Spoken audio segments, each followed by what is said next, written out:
Here is the story how I created this hoodie and why I created it. कि ब्याकग्राउन्डमा तपाईहरुले देख्न सक्नुहुन्छ कपडा थियो हाम्रो तन्ना राखेको तन्ना बेच्नलाई राखेको अनि इट वाज ड्यामेज अनि तन्नामा त हामीलाई पुरै चाहियो अनि पुरै कपडा हामीसँग थिएन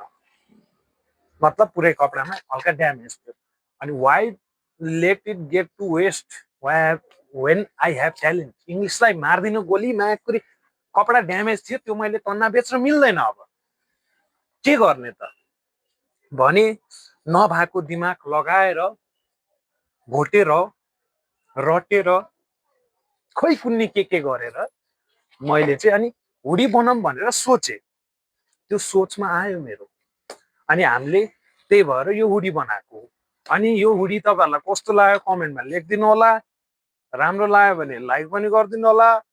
अनि यसको ट्युटोरियल चाहिन्छ भने obviously कमेन्टमा लेखिदिनु पर्यो तर तपाईहरुले त्यसको लागि 300 लाइक चाहिँ गर्नुपर्छ